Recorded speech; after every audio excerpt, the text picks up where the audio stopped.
ஓம் சாந்தி. 21-2-2026 காலை முரளி பாப்தாதா மதுபன். சாராம்சம். இனிய குழந்தைகளே, உறங்கு நிலையில் இருந்த உங்கள் பாக்கியத்தை விழிப்படைய செய்வதற்காகவே நீங்கள் தந்தையிடம் வந்திருக்கிறீர்கள்.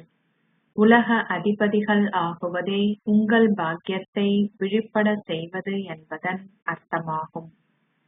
கேள்வி: எந்த போஷாக்கு குழந்தைகளாகிய உங்களை தந்தையைப் போன்று விவேகமானவர்கள் ஆக்குகின்றது? பதில்: இக்கல்வியே குழந்தைகளாகிய உங்கள் புத்திக்கு போஷாக்காகும்.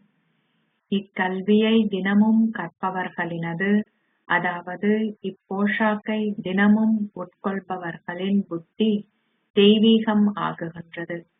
விவேகிகளின் புத்தியாகவும் தெய்வீகத்தின் பிரபுவான தந்தை குழந்தைகளாகிய உங்களது புத்தியையும் தன்னுடையது போன்றே விவேகமாகவும் தெய்வீகமாகவும் ஆக்குகிறார். பாடல்: எனது பாக்கியத்தை விழிப்பட செய்துவிட்டு நான் வந்துள்ளேன். ஓம் சாந்தி. இந்த பாடலின் வரியை கேட்பதன் மூலம் குழந்தைகளாகிய உங்களுக்கு புல்லரிக்கும் சந்தோஷம் இருக்க வேண்டும். இது ஒரு பொதுவான பாடலாகும். ஆனால் வேறு யாருக்குமே இதனது சாராம்சம் தெரியாது. தந்தை மாத்திரமே வந்து பாடல்கள், சமய நூல்கள் போன்றவற்றின் அர்த்தத்தை விளங்கப்படுத்துகிறார். கலியுகத்தில் அனைவரது பாக்கியமும் உறங்கு நிலையில் உள்ளது என்பதை இனிமையான குழந்தைகளாகிய நீங்கள் மட்டுமே புரிந்து கொண்டிருக்கிறீர்கள். சத்திய யுகத்தில் அனைவரது பாக்கியமும் விழிப்படைந்த நிலையில் இருக்கிறது. உறங்கு நிலையில் உள்ள உங்கள் பாக்கியத்தை ஒரு தந்தையே விழிப்படைய செய்து உங்களுக்கு ஸ்ரீமத்தை தந்து உங்கள் பாக்கியத்தை உருவாக்குகிறார். அவரே இங்கு அமர்ந்திருந்து குழந்தைகளாகிய உங்களது பாக்கியத்தை விழிப்படைய செய்கிறார். குழந்தைகள் பிறந்தவுடனேயே அவர்களது பாக்கியமும் விழிப்படைகிறது. குழந்தை பிறந்ததும் தான் ஒரு வாரிசு என்பதை அந்த குழந்தை உணர்கிறார். இதுவும் அப்படியே. ஆனாலும் இது ஓர் எல்லையற்ற விஷயம். உங்களது பாக்கியம் ஒவ்வொரு கல்பத்திலும் விழிப்படைந்து பின்னர் அது உறங்கு நிலையை அடைகிறது என்பது குழந்தைகளாகிய உங்களுக்கு தெரியும். நீங்கள் தூய்மையாகும் போது உங்கள் பாக்கியமும் விழிப்படைகிறது. அங்கே தூய இல்லற ஆசிரமம் இருக்கிறது என கூறப்படுகிறது. ஆசிரமம் என்னும் வார்த்தை தூய்மையானது. தூய இல்லற ஆசிரமம் அங்கே இருக்கிறது. அதற்கு மாறாக தூய்மையற்ற இல்லற தர்மமும் உள்ளது. நீங்கள் தூய்மையற்ற எதனையும் ஆசிரமம் என கூறமாட்டீர்கள். இல்லற தர்மம் அனைவருக்கும் உரியது. அது விலங்குகளுக்கு இடையேயும் இருக்கிறது. அவை அனைத்தும் குழந்தைகளை உருவாக்குகின்றன. விலங்குகளும் இல்லற தர்மத்தை சேர்ந்தவை என கூறப்படுகிறது. சத்திய யுகத்தில் நீங்கள் தூய இல்லற ஆசிரமத்தை சேர்ந்தவர்களாக இருந்தீர்கள் என்பதை குழந்தைகளாகிய நீங்கள் இப்பொழுது அறிந்து கொள்கிறீர்கள். நீங்கள் அப்பொழுது தேவர்களாக இருந்தீர்கள். சகல தெய்வீக குணங்களும் நிரம்பியவர்கள், 16 ஸ்வர்க்க கலைகளும் நிரம்பியவர்கள் என அவர்களின் புகழ் பாடப்படுகிறது. நீங்களே இதை பாடினீர்கள். நீங்கள் இப்பொழுது மீண்டும் ஒரு முறை மனிதர்களிலிருந்து தேவர்களாக மாறிக்கொண்டிருக்கிறீர்கள் என்பதை நீங்கள் இப்போது புரிந்து கொள்கிறீர்கள். மனிதர்களை தேவர்களாக மாற்றுவதற்கு கடவுளுக்கு அதிக காலம் எடுக்கவில்லை என சொல்லப்படுகிறது. பிரம்மா, விஷ்ணு, சங்கரர் தேவர்கள் எனப்படுகிறார்கள். பிரம்ம தேவனுக்கு வந்தனங்கள் என கூறப்படுகிறது. பின்னர் அவர்கள் பரமாத்மா சிவனுக்கு வந்தனங்கள் என கூறுகிறார்கள். நீங்கள் இப்பொழுது இதன் அர்த்தத்தை புரிந்து கொள்கிறீர்கள். அவர்கள் இதனை குருட்டு நம்பிக்கையுடன் கூறுகிறார்கள். சங்கரர் தேவனுக்கு வந்தனங்கள் என்றும் அவர்கள் கூறுகிறார்கள். பரமாத்மா சிவனுக்கு வந்தனங்கள் என அவர்கள் சிவனுக்கு கூறுவதால் இதில் வித்தியாசம் உள்ளது. அவர் ஒரு தேவர். இந்த ஒருவரோ பரமாத்மா. சிவனும் சங்கரரும் ஒரேயொருவரே என நீங்கள் கூற முடியாது. உண்மையில் நீங்கள் கல்லுபுத்தி உடைய ஒருவராக இருந்தீர்கள் என்பதையும் இப்பொழுது தெய்வீக புத்தியை கொண்டவர்களாக ஆகிக் கொண்டிருக்கிறீர்கள் என்பதையும் நீங்கள் அறிவீர்கள். தேவர்களை கல்லுபுத்தி உடையவர்கள் என்று அழைக்க முடியாது. நாடக திட்டப்படி ராவண ராஜ்யத்தில் ஏணியில் இறங்கி வரவேண்டியிருந்தது. இப்பொழுது நீங்கள் கல்லுபுத்தி உடையவர்களிலிருந்து தெய்வீக புத்தி உடையவர்கள் ஆக வேண்டும். ஒரு தந்தையே அனைவரிலும் விவேகமானவர். உங்கள் புத்தி இப்பொழுது சற்றேனும் சக்தியற்று இருக்கிறது. தந்தை இங்கே அமர்ந்திருந்து அத்தகையவர்களின் புத்தியை தெய்வீகமானதாக ஆக்குகிறார். நீங்கள் உங்களது புத்தியை தெய்வீகமானதாக ஆக்கவே இங்கே வருகிறீர்கள். தெய்வீக பிரபுவிற்கும் ஆலயம் ஒன்றுள்ளது. அவர்கள் ஒன்று கூடுகின்றார்கள். எவ்வாறாயினும் தெய்வீக பிரபு யார் என்பது எவருக்குமே தெரியாது. உண்மையில் ஒரு தந்தையே அனைவரையும் தெய்வீகமானவர் ஆக்குகிறார். அவரே விவேகிகளின் புத்தி என அழைக்கப்படுகிறார். இந்த ஞானமே குழந்தைகளின் புத்திக்கான போஷாக்காகும். புத்தி பெரிதும் மாற்றப்படுகிறது. இவ்வுலகம் முட்காடு எனப்படுகிறது. அவர்கள் ஒருவருக்கொருவர் எவ்வளவு துன்பம் விளைவிக்கிறார்கள். இதுவே ஆழ் நரகமாகிய தமோபிரதான் உலகம். கருட புராணத்தில் அச்சத்தை ஏற்படுத்தும் பல கதைகள் உள்ளன. குழந்தைகளாகிய உங்களது புத்தி இப்பொழுது போஷாக்கு பெறுகிறது. எல்லையற்ற தந்தையே உங்களுக்கு போஷாக்கை கொடுக்கின்றார். இது ஒரு கல்வி. இதனை ஞானாமிர்தம் எனவும் அழைக்கலாம். தண்ணீர் போன்ற எதுவும் இல்லை. இந்நாட்களில் அவர்கள் அனைத்தையுமே அமிர்தமென கூறுகிறார்கள். அவர்கள் கங்கை நீரையும் அமிர்தமென கூறுகிறார்கள். அவர்கள் தேவ விக்கிரகங்களின் பாதங்களை நீரினால் கழுவி அந்த தண்ணீரை அமிர்தம் என கூறி தம்முடன் வைத்துக் கொள்கிறார்கள். இதுவும் உங்கள் புத்தியின் மூலம் புரிந்து கொள்ளப்பட வேண்டிய ஒரு விஷயம். அந்த கையளவு நீரா அல்லது தூய்மை ஆக்குபவராகிய கங்கையின் நீரா அமிர்தம்? அந்த கையளவு நீரை தருபவர்கள் இது தூய்மையற்றவர்களை தூய்மையாக்கும் என கூற மாட்டார்கள். அவர்கள் கங்கை நீரையே தூய்மையாக்குபவர் என கூறுகிறார்கள். ஒருவர் இறக்கும் போது அவரது வாயில் கங்கை நீர் ஊற்ற வேண்டும் என கூறுகிறார்கள். அர்ஜுனன் அம்பு எய்து அம்பு பட்ட இடத்தில் அமிர்தம் வெளிப்பட்டது. அமிர்தத்தை வழங்கியதாக அவர்கள் கூறுகிறார்கள். குழந்தைகளாகிய நீங்கள் அம்புகள் எதனையும் எய்யவில்லை. அம்பையும் வில்லையும் பயன்படுத்தி சண்டை செய்யும் ஒரு கிராமம் உள்ளது. அவ்விடத்தை சேர்ந்த அரசனை கடவுளின் அவதாரம் என அவர்கள் கூறுகிறார்கள்.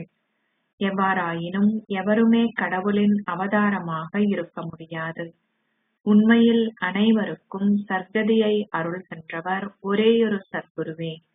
அவர் இப்பொழுது ஆத்மாக்கள் அனைவரையும் தன்னுடன் அழைத்து செல்கிறார். தந்தையை தவிர வேறு எவராலும் உங்களை வீட்டுக்கு அழைத்து செல்ல முடியாது. பிரம்ம தத்துவத்துடன் இரண்டர கலத்தல் என்னும் பேச்சுக்கே இடமில்லை. இந்த நாடகம் ஏற்கனவே நிச்சயிக்கப்பட்டது. உலக சக்கரம் என்றென்றும் தொடர்ந்து சுழல்கிறது. நீங்கள் இப்பொழுது எவ்வாறு உலக வரலாறும் புவியியலும் மீண்டும் இடம் பெறுகிறது என்பதை புரிந்து கொள்கிறீர்கள். வேறு எவருமே இதனை புரிந்து கொள்வதில்லை.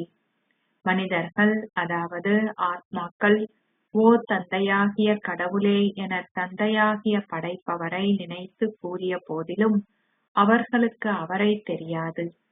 அவர்கள் ஒருபோதுமே அவர்களுடைய லௌகீக தந்தையை தந்தையாகிய கடவுள் என்று அழைக்க மாட்டார்கள்.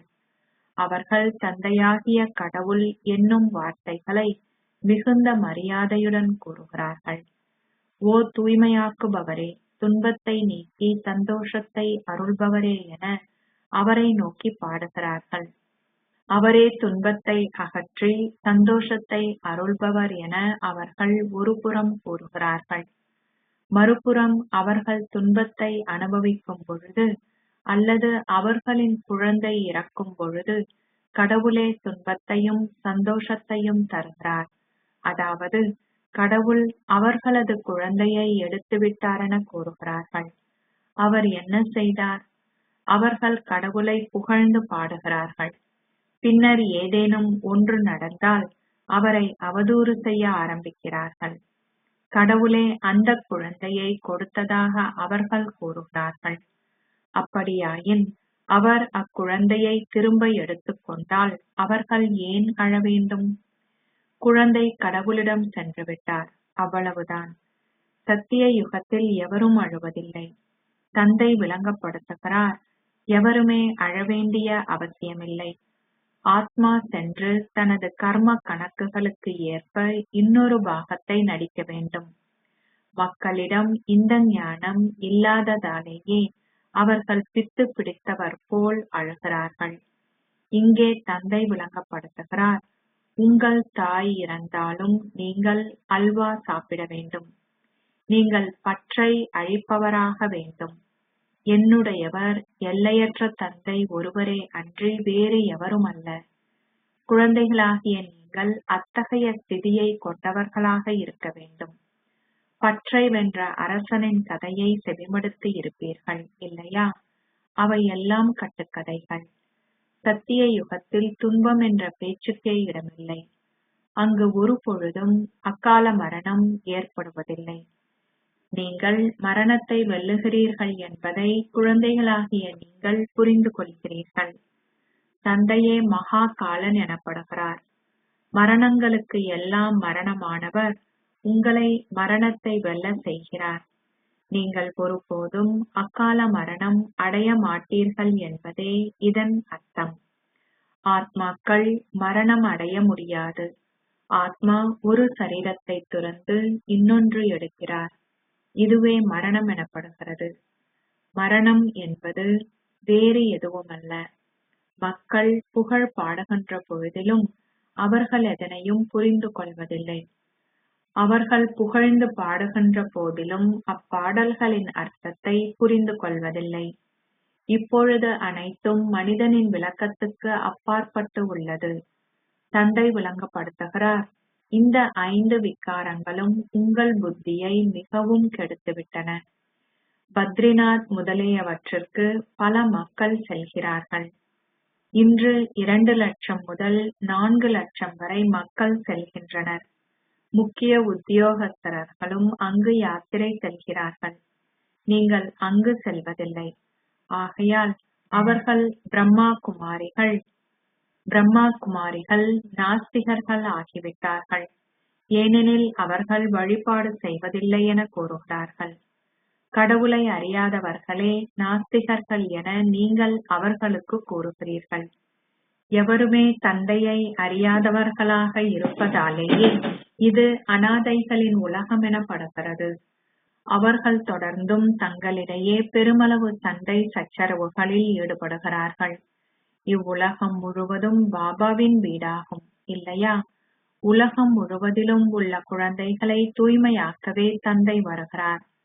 அரை கல்பத்துக்கு உண்மையிலேயே தூய்மையான உலகம் இருந்தது. அவர்கள் பாடுகிறார்கள், அரசன் ராமர் எப்படியோ அவ்வாறே ராமரது பிரஜைகளும் இருப்பார்கள். ராமர் செல்வந்தராக இருப்பதைப் போலவே அவர்களது பிரஜைகளும் செல்வந்தர்களாக இருக்கிறார்கள். எவ்வாறு அங்கே அதர்மம் ஏதும் நிகழ முடியும்? அங்கே சிங்கமும் ஆடும் ஒன்றாக நீர் அருந்துகின்றன என்றும் அவர்கள் கூறுகிறார்கள். எனவே ராவணன் போன்றோர் எங்கிருந்து வர முடியும்? அவர்கள் எதையும் புரிந்து கொள்வதில்லை. ஏனையவர்கள் இவற்றை செவிமடுக்கும் பொழுது வியப்படைகிறார்கள். ஞானக்கடலாகிய தந்தை வந்துவிட்டார் என்பதும் அவர் இப்பொழுது உங்களுக்கு இந்த ஞானத்தை கொடுக்கின்றார் என்பதும் குழந்தைகளாகிய உங்களுக்கு தெரியும். இவ்வுலகம் தூய்மையற்றது. அவர் தூய்மையற்றவர்களை தூண்டுதல் மூலம் தூய்மையாக்குவாரா? மக்கள் அழைக்கிறார்கள், ஓ தூய்மையாக்குபவரே வாருங்கள், வந்து எங்களை தூய்மையாக்குங்கள். அதனால் அவர் நிச்சயமாக பாரதத்துக்கே வந்திருக்க வேண்டும். இன்றும் அவர் கூறுகிறார், ஞானக் கடலாகிய நான் வந்துவிட்டேன். சிவபாபாவிடம் மாத்திரமே இந்த ஞானம் அனைத்தும் உள்ளது என்பதை குழந்தைகளாகிய நீங்கள் அறிகிறீர்கள். தந்தை இங்கு அமர்ந்திருந்து குழந்தைகளாகிய உங்களுக்கு விளங்கப்படுத்துகிறார். சமய நூல்களில் உள்ளவை எல்லாம் கட்டுக்கதைகளே. அவர்கள் கடவுளின் பெயர் வியாசர் என குறிப்பிடுகிறார்கள். வியாசரே சமய நூல்களை எழுதியதாக அவர்கள் கூறுகிறார்கள். வியாசர் பக்தி மார்க்கத்தை சேர்ந்தவர். இவரோ வியாசதேவர். குழந்தைகளாகிய நீங்கள் சுகதேவர்கள், சந்தோஷத்தை அருள்பவர்கள். நீங்கள் இப்பொழுது சந்தோஷ தேவர்களாக, அதாவது சந்தோஷத்தை அருளும் தேவர்களாக ஆகுகின்றீர்கள். நீங்கள் இப்பொழுது உங்கள் சந்தோஷ ஆஸ்தியை வியாசராகிய ஆசிரியராகிய சிவனிடமிருந்து சிவாச்சாரியார் பெறுகிறீர்கள். நீங்கள் வியாசரின் குழந்தைகள். மக்கள் குழப்பமடையாமல் இருப்பதற்காகவே நீங்கள் சிவனது குழந்தைகள் என அழைக்கப்படுகிறீர்கள். அவருடைய உண்மையான பெயர் சிவன். தந்தை இப்பொழுது கூறுகிறார், சிவபாபா உங்கள் முன்னிலையில் அமர்ந்து இருப்பதால் ஷரீரம் உடையவர்களை பார்ப்பதை நிறுத்துங்கள். ஆத்மா புரிந்துணரப்படலாம், பரமாத்மாவும் புரிந்துணரப்படலாம். அவரே பரம தந்தை, பரமாத்மாவாகிய சிவன். அவர் வந்து தூய்மையற்றவர்களிலிருந்து தூய்மையானவர்கள் ஆகுவதற்கான வழியை உங்களுக்கு காட்டுகிறார். அவர் கூறுகிறார், நானே ஆத்மாக்களாகிய உங்கள் தந்தை. ஆத்மா புரிந்துணரப்படலாம், ஆத்மாவை கண்களால் பார்க்க முடியாது. தந்தை கூறுகிறார், நீங்கள் ஓர் ஆத்மா என்பதை புரிந்துணர்ந்துள்ளீர்களா? இத்தனை சிறியதோர் ஆத்மாவில் அழியாத பாகம் பதியப்பட்டுள்ளது. இது ஒரு நாடாவை போன்றது. ஆத்மாக்களாகிய நீங்கள் ஒரு சரீரத்தை எடுக்கிறீர்கள் என்பது உங்களுக்கு தெரியும். முதலில் ஆத்ம உணர்வு உடையவர்களாக இருந்தீர்கள். பின்னர் நீங்கள் சரீர உணர்வு உடையவர்களாக ஆகினீர்கள். ஆத்மாக்களாகிய நீங்கள் 84 பிறவிகள் எடுக்கிறீர்கள். இதற்கு முடிவில்லை. எப்பொழுது இந்த நாடகம் உருவாக்கப்பட்டது என சிலர் கேட்கிறார்கள். எவ்வாறாயினும் இந்த நாடகம் அனாதியானது. இது ஒரு பொழுதும் அழிக்கப்படுவதில்லை. இது ஏற்கனவே நிச்சயிக்கப்பட்ட அழியாத உலக நாடகம். கல்வி அறிவற்ற குழந்தைகளுக்கு கற்பிக்கப்படுவதைப் போலவே தந்தையும் இங்கே இருந்து குழந்தைகளாகிய உங்களுக்கு விளங்கப்படுத்துகிறார். ஒவ்வொரு ஆத்மாவும் ஒரு சரீரத்தில் வசிக்கிறார். இது கல்லு புத்திகளுக்கு உணவாகும். புத்தி புரிந்துணர்வை பெறுகிறது. பாபா குழந்தைகளாகிய உங்களுக்காகவே படங்களை செய்வித்துள்ளார். இது மிகவும் இலகுவானது. இதுவே திருமூர்த்தி பிரம்மா, விஷ்ணு, சங்கரர். பிரம்மா ஏன் திருமூர்த்தி எனப்படுகிறார்? அவர்கள் தேவ் தேவ் மகாதேவ் என கூறுகிறார்கள். அவர்கள் ஒருவரிலும் பார்க்க இன்னொருவருக்கு அதிக முக்கியத்துவம் கொடுக்கின்ற போதிலும் அதன் அர்த்தத்தை அவர்கள் புரிந்து கொள்வதில்லை. பிரம்மா எவ்வாறு ஒரு தேவராக இருக்க முடியும்? பிரஜாபிதா பிரம்மா இங்கேயே இருக்க வேண்டும். இவ்விஷயங்கள் சமய நூல்களில் குறிப்பிடப்படவில்லை. தந்தை கூறுகிறார், நான் இச்சரீரத்தினுள் பிரவேசித்து இவர் மூலம் உங்களுக்கு விளங்கப்படுத்துகிறேன். நான் இவரை எனக்குரியவர் ஆக்குகிறேன். நான் இவரது பிறப்புகளில் கடைசி பிறப்பில் வருகிறேன். இவரும் 5 விகாரங்களையும் துறக்கிறார். துறவரத்தை ஏற்பவர்களே யோகிகள், ரிஷிகள் எனப்படுகிறார்கள். நீங்கள் இப்பொழுது ராஜ ரிஷிகள் ஆகிவிட்டீர்கள். நீங்கள் இப்பொழுது 5 விகாரங்களையும் துறந்துவிட்டீர்கள். இதனாலேயே உங்கள் பெயர் மாற்றப்பட்டுள்ளது. நீங்கள் ராஜயோகிகள் ஆகுகின்றீர்கள். நீங்கள் ஒரு சத்தியம் செய்கிறீர்கள். சந்நியாசிகள் வீட்டையும் குடும்பத்தையும் துறந்து சென்று விடுகிறார்கள். இங்கே கணவனும் மனைவியும் சேர்ந்து வாழ்ந்து கொண்டே தாங்கள் விகாரத்தில் ஈடுபட மாட்டார்கள் என சத்தியம் செய்கிறார்கள். விகாரமே பிரதான விஷயம். சிவபாபாவே படைப்பவர் என குழந்தைகளாகிய உங்களுக்கு தெரியும். அவர் புதிய உலகை படைக்கிறார். அவரே விதையும் சத்தியமும் உயிர் வாழ்பவரும் பேரானந்தக் கடலும் ஞானக் கடலும் ஆவார். எவ்வாறு படைத்தல், அழித்தல், காத்தல் இடம் பெறுகின்றன என்பது தந்தைக்கு மாத்திரமே தெரியும். மனிதர்களுக்கு இது தெரியாது. அவர்கள் மிக விரைவாக கூறுகிறார்கள், பிரம்மா குமாரிகளாகிய நீங்கள் உலக அழிவை ஏற்படுத்துகிறீர்கள். அச்சா, ரோஜா மலர் உங்கள் வாயில் இருக்கட்டும். நீங்கள் கூறியது உண்மையாகட்டும். நீங்களே விநாசத்தை ஏற்படுத்துவதற்கான கருவிகள் என அவர்கள் கூறுகிறார்கள். நீங்கள் சமய நூல்களையோ பக்தியையோ அல்லது உங்கள் குருமார்களையோ நம்பாமல் உங்கள் தாதா கூறுவதை மாத்திரம் செவிமடுக்கிறீர்கள். எவ்வாறாயினும் தந்தையே கூறுகிறார், இது ஒரு தூய்மையற்ற சரீரம். இதனுள்ளேயே நான் பிரவேசிக்கிறேன். தூய்மையற்ற உலகில் தூய்மையான எவரும் இருக்க முடியாது. மக்கள் தாங்கள் மற்றவர்களிடமிருந்து செவிமடுத்த விஷயங்களை திரும்ப கூறுகிறார்கள்.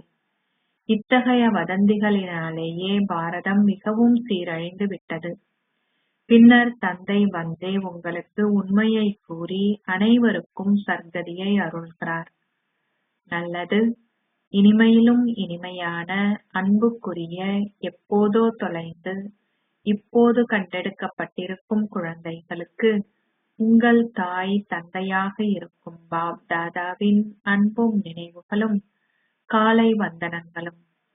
ஆன்மீக தந்தை ஆன்மீக குழந்தைகளுக்கு நமஸ்தே சொல்கிறார். ஆன்மீக குழந்தைகள் ஆன்மீக தந்தைக்கு நமஸ்தே சொல்கின்றனர். தாரணைக்கான சாராம்சம். 1. தந்தையிடமிருந்து உங்கள் சந்தோஷ ஆஸ்தியை பெற்று சந்தோஷ தேவராக அனைவருக்கும் சந்தோஷத்தை கொடுங்கள். ராஜரிஷி ஆகுவதற்கு விகாரங்கள் அனைத்தையும் துறவுங்கள். 2. இக்கல்வியே உண்மையான போஷாக்காகும். சர்க்கதியை அடைவதற்கு வதந்திகளை செவிமடுப்பதை நிறுத்தி ஸ்ரீமத்தை பின்பற்றுங்கள். தந்தை ஒருவர் கூறுவதையே செவிமடுங்கள். பற்றை வென்றவர் ஆகுங்கள். ஆசீர்வாதம். உங்களுடைய ஆதி சமஸ்காரங்களை வெளிப்படுத்துவதனால் சதா முகமலர்ச்சியுடன் இருப்பதன் மூலம் இந்த ஞானத்தின் ஸ்வரூபம் ஆகுவீர்களாக. இந்த ஞானத்தை கடைந்து அதன் ஸ்வரூபம் ஆகின்ற குழந்தைகள் சதா முகமலர்ச்சியுடன் இருக்கிறார்கள். சதா முகமலர்ச்சியுடன் இருப்பதே பிராமண வாழ்வின் ஆதி சமஸ்காரமாகும். தெய்வீக குணங்கள் உங்களுடைய சொந்த சொத்து. குறைபாடுகள் மாயையின் சொத்து. தீய சகவாசத்தின் ஆதிக்கத்திற்கு உட்பட்டதாலேயே நீங்கள் அவற்றை சேர்த்துக் கொண்டீர்கள். இப்பொழுது உங்கள் முதுகை அவற்றிலிருந்து திருப்பிக் கொள்ளுங்கள். நீங்கள் சர்வ சக்திவான் என்ற ஸ்தானத்தில் நிலைத்திருங்கள். அப்பொழுது நீங்கள் சதா முகமலர்ச்சியுடன் இருப்பீர்கள். எந்த ஒரு அசுரத்தனமான அல்லது வீணான சமஸ்காரங்களுக்கும் உங்கள் முன்னால் வருவதற்கு தைரியம் இருக்க மாட்டாது. ஸ்லோகம். சம்பூர்ணம் என்ற உங்கள் இலக்கை உங்கள் முன்னால் வைத்திருந்தால் எந்த ஒரு கவர்ச்சியாலும் உங்கள் எண்ணத்திலும் கூட உங்களை ஈர்க்க முடியாது. அவ்யக்த சமிக்கை. ஒற்றுமை மற்றும் நம்பிக்கை என்ற சிறப்பியல்புடன் வெற்றி நிறைந்தவர் ஆகுங்கள். ஒற்றுமைக்காக ஓர் ஆன்மீக அதிர்ஷ்டதாயத்தை உங்களுடன் வைத்திருங்கள். நான் மரியாதையை கொடுத்து மரியாதையை வாங்க வேண்டும்.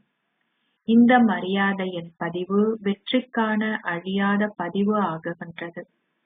உங்கள் உதடுகளில் வெற்றிக்கான ஒரேயொரு மந்திரமே இருக்க வேண்டும். நீங்கள் முதலில் இந்த மகா மந்திரத்தை உங்கள் மனதில் உறுதியாக்கிக் கொள்ளுங்கள். சரியான முறையில் முதலாவதாக நான் என்பதை தவிர்த்து மற்றவர்களை முன்னேற்றுவது என்றால் நீங்கள் முன்னேறுகிறீர்கள் என்று அர்த்தம். இந்த மகா மந்திரத்தினால் தொடர்ந்தும் முன்னேறி சென்று தொடர்ந்தும் வெற்றி ஈட்டுங்கள். இந்த மந்திரமும் இந்த அதிர்ஷ்டதாயத்தும் சதா உங்களுடன் இருக்கட்டும். அப்பொழுது வெளிப்பாட்டின் முரசு கொட்டும். ஓம் சாந்தி.